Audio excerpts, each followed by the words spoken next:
ಇದಿಷ್ಟು ಎಚ್ಡಿಕೆ ಅವರು ಹೇಳ್ತಾ ಇರುವಂತದ್ದು ಕೈ ಸರ್ಕಾರದ ವಿರುದ್ಧ ತಾರಕಕ್ಕೇರಿದ ಒಟ್ಟಾರೆಯಾಗಿ ಈ ಟೋಲ್ ಪಾಲಿಟಿಕ್ಸ್ ಅನ್ನುವಂಥದ್ದು. ಅಕ್ರಮ ಟೋಲ್ ವಸೂಲಿ ಮಾಡೋದಕ್ಕೆ ಬ್ರೇಕ್ ಹಾಕುವುದಕ್ಕೆ ಮೈತ್ರಿ ಪಡೆ ಪಟ್ಟು ಹಿಡಿತಾ ಇದೆ. ನೈಸ್ ರಸ್ತೆಯ ಟೋಲ್ ವಿವಾದ ಏನಿದೆ ಈಗ ಕಾಂಗ್ರೆಸ್ ವರ್ಸಸ್ ಮೈತ್ರಿ ಉಂಟಾಗ್ತಿದೆ. ಎಚ್ಡಿಕೆ ನೈಸ್ ಟೋಲ್ ಹೇಳಿಕೆಗೆ ಆರ್ ಅಶೋಕ್ ಅವರು ಸಾಥ್ ನೀಡ್ತಿದ್ದಾರೆ. ಅಕ್ರಮ ಟೋಲ್ ವಸೂಲಿ ಏನ್ ಮಾಡೋಕೆ ಪ್ರಯತ್ನ ನಡೀತಾ ಇದೆ ಅದ್ರ ವಿರುದ್ಧ ಸಮರ ಸಾರುವುದಕ್ಕೆ ಪ್ಲಾನ್ ಮಾಡ್ಕೊಳ್ತಿದ್ದಾರೆ.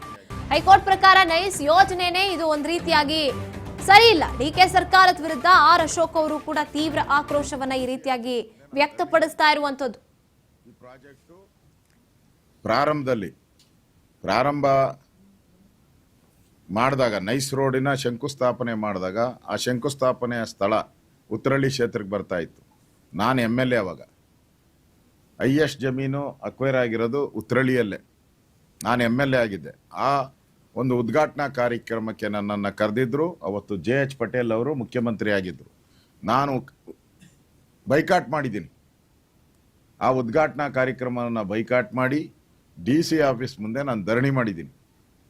ಈ ಪ್ರಾಜೆಕ್ಟು ಕರ್ನಾಟಕದ ವಿರೋಧಿ ಆಗ್ತೈತೆ, ಬೆಂಗಳೂರಿನ ವಿರೋಧಿ ಆಗ್ತೈತೆ, ಇದನ್ನು ಮಾಡಬಾರ್ದು ಅಂತ ಅವತ್ತೇ ನಾನು ವಿರೋಧ ಮಾಡಿದ್ದೀನಿ. ಇವತ್ತು ವಿರೋಧ ಮಾಡ್ತೀನಿ. ನಾನು ಅಧಿವೇಶನದಲ್ಲೂ ನಾನು ಸುಮಾರು 1.5 ಗಂಟೆಗಳ ಕಾಲ ಇದ್ರ ಬಗ್ಗೆ ಮಾತಾಡಿದ್ದೀನಿ. ಇದು ಎಷ್ಟು ಫ್ರಾಡು ಅಂತೇಳಿ ನಾನು ಇದೊಂದು ಫ್ರಾಡ್ ಪ್ರಾಜೆಕ್ಟ್. ಈಗಂತೂ ಬೆಂಗಳೂರು ಟು ಮೈಸೂರು ಆರಾಮ್ಸೆ 1.5 ಗಂಟೆಯಲ್ಲಿ ಹೊರಟೋಗ್ತೀರಿ. ಈಗ ಇನ್ನೊಂದು ಅವಶ್ಯಕತೆ ಇಲ್ಲೇ ಇಲ್ಲ. ಇನ್ನೊಂದು ರೋಡ್ ಅವಶ್ಯಕತೆ ಇಲ್ಲ. ಅದರಿಂದ ಈ ಪ್ರಾಜೆಕ್ಟೇ ಮಾಡೋದ್ರಿಂದ ಲಕ್ಷಾಂತರ ಎಕರೆ ಜಮೀನು ಲೇಔಟ್ ಮಾಡ್ತಾರೆ. ಬಿರಿ ರೋಡ್ ಮಾಡ್ತಾ ಇಲ್ಲ.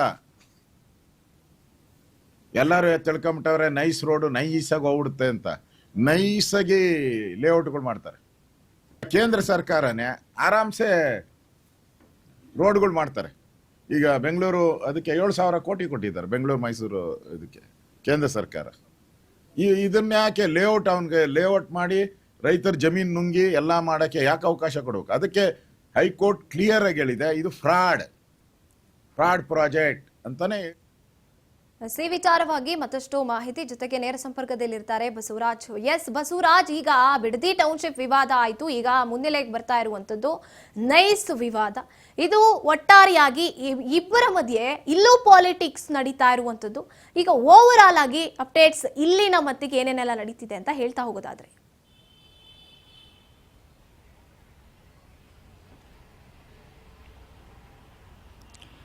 ಗಾಯತ್ರಿ, ಬಿಡದಿ ಟೌನ್ಶಿಪ್ ಯೋಜನೆಯ ಒಂದು ಹೋರಾಟದ ಬೆನ್ನಲ್ಲೇ ಇದೀಗ ಮತ್ತೊಂದು ಹೋರಾಟಕ್ಕೆ ದಳಪತಿಗಳು ಸಿದ್ಧವಾದಂತೆ ಕಾಣಿಸ್ತಾ ಇದೆ.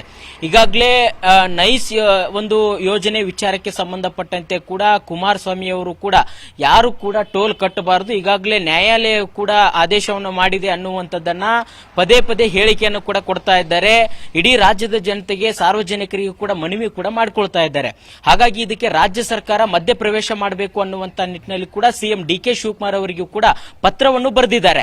ಆದ್ರೂ ಸಹಿತ ಸರ್ಕಾರ ಇದರ ಬಗ್ಗೆ ಗಮನ ಹರಿಸ್ತಾ ಇಲ್ಲ ಅನ್ನುವಂತ ನಿಟ್ಟಿನಲ್ಲಿ ಇದನ್ನ ಒಂದು ಹೋರಾಟದ ರೂಪರೇಷದ ಮಾಡಿ ರಾಜ್ಯ ಸರ್ಕಾರಕ್ಕೆ ಒಂದು ಬಿಸಿ ಮುಟ್ಟಿಸಬೇಕು, ಈ ನೈಸ್ ಟೋಲ್ ಕಟ್ಟೋದನ್ನ ರಾಜ್ಯ ಜನತೆ ಬಿಡಬೇಕು ಅನ್ನುವಂತ ನಿಟ್ಟಿನಲ್ಲಿ ಕೂಡ ಕುಮಾರಸ್ವಾಮಿ ಅವರು ಮುಂದಾದಂತೆ ಕಾಣಿಸ್ತಾ ಇದೆ.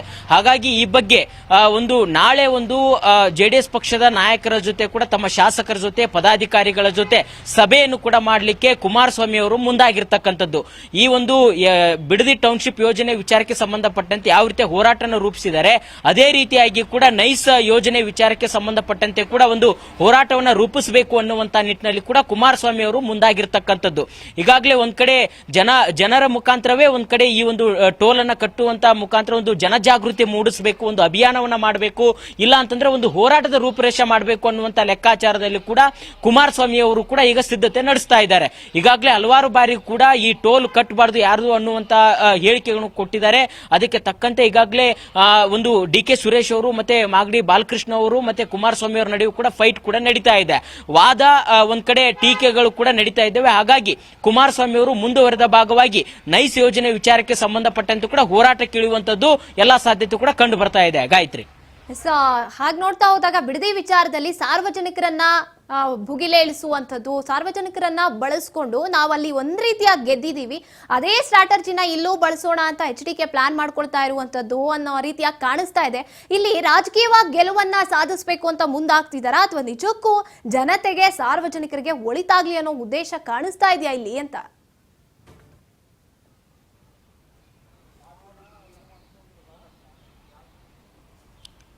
ಖಂಡಿತ ಗಾಯತ್ರಿ, ಈಗ ಒಂದ್ ಕಡೆ ಬಿಡದಿ ಟೌನ್ಶಿಪ್ ಯೋಜನೆ ವಿಚಾರಕ್ಕೆ ಸಂಬಂಧಪಟ್ಟಂತೆ ಏನು ಬಿಡದಿ ಯೋಜನೆ ವ್ಯಾಪ್ತಿ ಬರ್ತಕ್ಕಂಥ ರೈತರು ಏನೋ ಒಂದು ಹೋರಾಟವನ್ನು ಮಾಡ್ತಾ ಇದ್ರೆ, ಆ ಹೋರಾಟಕ್ಕೆ JDS ನಾಯಕರು ಸಾಥನ್ನು ಕೊಟ್ಟಿದ್ದಾರೆ. ಅದರ ಜೊತೆಯಾಗಿ ಒಂದ್ ಕಡೆ ಪಕ್ಷಕ್ಕೂ ಕೂಡ ಒಂದು ಬೂಸ್ಟ್ ಬಂದಂತೆ ಕೂಡ ಆಗುತ್ತೆ ಅನ್ನುವಂಥದ್ದು ಒಂದು ಲೆಕ್ಕಾಚಾರ. ಯಾಕಂತಂದ್ರೆ ರಾಜಕೀಯ ಪಕ್ಷಗಳು ಅದನ್ನೇ ಒಂದು ಅಜೆಂಡಾ ಇಟ್ಟುಕೊಂಡು ಕೂಡ ಹಲವಾರು ಪ್ರತಿಭಟನೆಗಳಲ್ಲಿ ಕಾರ್ಯಕ್ರಮಗಳಲ್ಲಿ ಕೂಡ ಭಾಗವಹಿಸ್ತಾರೆ. ಅದರಂತೆ ಈಗ ನೈಸ್ ಒಂದು ಟೋಲ್ ವಿಚಾರಕ್ಕೆ ಸಂಬಂಧಪಟ್ಟಂತೆ ಕೂಡ ಈಗ ಹೈಕೋರ್ಟ್ ನಲ್ಲಿ ಏನು ಆದೇಶ ಬಂದಿದೆ, ಇದು ಈ ಎಲ್ಲ ಫ್ರಾಡ್ ಇದು ಯೋಜನೆಯಲ್ಲಿ ಅವರು ಸರ್ಕಾರಕ್ಕೆ ಏನೆಲ್ಲ ಒಂದು ನಾವು ಟೌನ್ಶಿಪ್ ಮಾಡ್ತೀವಿ, ಮತ್ತೆ ರಸ್ತೆ ಇನ್ನೂ ಕೂಡ ಕಾಂಕ್ರೀಟ್ ರಸ್ತೆಗಳನ್ನ ಮಾಡ್ತೀವಿ, ಹೀಗೆ ಹಲವು ರೀತಿಯಲ್ಲಿ ಕೂಡ ಮತ್ತೆ ರೈತರಿಗೆ ಪರಿಹಾರನೂ ಕೂಡ ಕೊಡ್ತೀವಿ ಅನ್ನುವಂಥದ್ದು ಕೂಡ ನೈಸ್ ಕಂಪನಿಯವರು ಹೇಳಿದ್ರು. ಆದ್ರೆ ಇದುವರೆಗೂ ಕೂಡ ಯಾವುದೇ ರೀತಿ ಕೂಡ ಅಂತ ಪರಿಹಾರ ಕೊಟ್ಟಿಲ್ಲ, ಮತ್ತೆ ಟೌನ್ಶಿಪ್ ಅನ್ನು ಕೂಡ ಮಾಡಿಲ್ಲ. ಹಾಗಾಗಿ ಈ ಯೋಜನೆ ಫ್ರಾಡ್ ಅನ್ನುವಂಥದ್ದು ಕೂಡ ಹೈಕೋರ್ಟ್ ಹೇಳಿದೆ. ಹಾಗಾಗಿ ಅದರ ಹೈಕೋರ್ಟ್ನ ಆದೇಶದಂತೆ ಕೂಡ ಯಾರು ಕೂಡ ಟೋಲ್ ಕಟ್ಟಬಾರದು ಅನ್ನುವಂತ ನಿಟ್ಟಿನಲ್ಲಿ ಆ ಯೋಜನೆ ವಾಪಸ್ ಪಡೆದುಕೊಳ್ಳಬೇಕು ಅನ್ನುವಂತ ನಿಟ್ಟಿನಲ್ಲಿ ಕೂಡ ಈಗ ಕುಮಾರಸ್ವಾಮಿ ಅವರು ಆಗ್ರಹ ಕೂಡ ಮಾಡ್ತಾ ಇದ್ದಾರೆ. ಅದರ ಮುಂದುವರೆದ ಭಾಗವಾಗಿ ಈಗ ಸರ್ಕಾರ ಕೂಡ ಇದ್ರ ಬಗ್ಗೆ ಗಮನ ಹರಿಸ್ತಾ ಇಲ್ಲ ಅನ್ನುವಂಥದ್ದನ್ನ ಆರೋಪಿಸಿ ಒಂದು ಹೋರಾಟವನ್ನ ಮಾಡಬೇಕು ಅನ್ನುವಂತ ನಿಟ್ಟಿನಲ್ಲಿ ಕೂಡ ಕುಮಾರಸ್ವಾಮಿ ಅವರು ಮುಂದಾದಂತೆ ಕಾಣಿಸ್ತಾ ಇದೆ. ಒಂದು ರಾಜಕೀಯವಾಗಿ JDS ಪಕ್ಷಕ್ಕೂ ಕೂಡ ಈ ಒಂದು ಹಳೆ ಮೈಸೂರು ಭಾಗದಲ್ಲಿ ಕೂಡ ಒಂದು ಶಕ್ತಿ ಬಂದಂತಾಗುತ್ತೆ. ಅದರ ಜೊತೆಗೆ ಈ ನೈಸ್ ಒಂದು ಟೋಲ್ ನ ಒಂದು ಫ್ರಾಡ್ ಏನಿದೆ ಇದ್ರ ಬಗ್ಗೆ ಕೂಡ ರಾಜ್ಯದ ಜನತೆಗೆ ಒಂದ್ ಕಡೆ ನಾವು ಮನವರಿಕೆ ಮಾಡಿಕೊಡುವಂತ ಪ್ರಯತ್ನ ಮಾಡ್ತೇವೆ ಅನ್ನುವಂಥದ್ದನ್ನು ಕೂಡ ಕುಮಾರಸ್ವಾಮಿ ಅವರ ಅಜೆಂಡಾ ಆಗಿರ್ತಕ್ಕಂಥದ್ದು. ಹಾಗಾಗಿ ಇದೀಗ ನೈಸ್ ಯೋಜನೆ ವಿಚಾರಕ್ಕೆ ಸಂಬಂಧಪಟ್ಟಂತೆ ಕೂಡ ಹೋರಾಟಕ್ಕೆ ಇಳಿಯುವಂತದ್ದು ಕುಮಾರಸ್ವಾಮಿ ಅವರು ಮುಂದಾಗಿರ್ತಕ್ಕಂಥದ್ದು. Gayatri, yes, thank you Basavaraj ತಮ್ಮೆಲ್ಲ ಮಾಹಿತಿಗಾಗಿ. ಇದಿಷ್ಟು ಒಂದ್ ರೀತಿಯಾಗಿ ಬಿಡದಿ ಪಾಲಿಟಿಕ್ಸ್ ಆಯ್ತು. ಈಗ ಒಂದು ರೀತಿ ನೈಸ್ ನಲ್ಲಿ ಪಾಲಿಟಿಕ್ಸ್ ಮಾಡೋಣ, ಇಲ್ಲೂ ನಾವು ಗೆದ್ವಿ ಅಂದ್ರೆ ಜನತೆಯನ್ನ ಸಾರ್ವಜನಿಕರನ್ನ ನಮ್ಮತ್ತ ಸೆಳೆಯೋದಕ್ಕೆ ಒಂದು ಪ್ರಯತ್ನ. ಮುಂಬರುವಂತಹ ಚುನಾವಣೆಯನ್ನ ಗಮನದಲ್ಲಿಟ್ಕೊಂಡು ಕೂಡ ಈ ರೀತಿಯಾಗಿ ದಳಪತಿಗಳು ಸ್ಟ್ರಾಟಜಿ ಮಾಡ್ತಾ ಇದ್ದಿರಬಹುದು. ಆದ್ರೆ ಒಟ್ಟಾರೆಯಾಗಿ ಸಾರ್ವಜನಿಕರನ್ನ ಇಲ್ಲಿ ಜೊತೆಗೆ ಟ್ರಿಗರ್ ಮಾಡೋದಕ್ಕೆ ಪ್ರಯತ್ನ ಪಡ್ತಿದ್ದಾರೆ ನಮ್ಮ ವಿರುದ್ಧವಾಗಿ ಅಂತ ಈಗ ಸರ್ಕಾರ, DK ಸರ್ಕಾರ ವಾಗ್ದಾಳಿಯನ್ನ ನಡೆಸ್ತಾ ಇರುವಂಥದ್ದು. ಟಾಕ್ ವಾರ್ ನಡೀತಾ ಇದೆ ಇಲ್ಲೂ ಆರಂಭದಿಂದಲೂ ಅಂತ ಹೇಳ್ಬೋದು. ಎಷ್ಟು ದಿನ ಬಿಡದಿ ಆಯ್ತು, ಈಗ ನೈಸ್ ಕಡೆ ತಿರುಗ್ತಾ ಇರುವಂಥದ್ದು ದಳಪತಿಗಳ ಒಂದು ಗಮನ. ಟೋಲ್ ಕಟ್ಬೇಡಿ, ಹೈಕೋರ್ಟ್ ಆದೇಶ ಇದೆ, ಅಭಿಯಾನ ಮಾಡೋದಕ್ಕೆ ಈಗ ಪ್ಲಾನ್ ಮಾಡ್ಕೊಳ್ತಾ ಇದ್ದಾರೆ.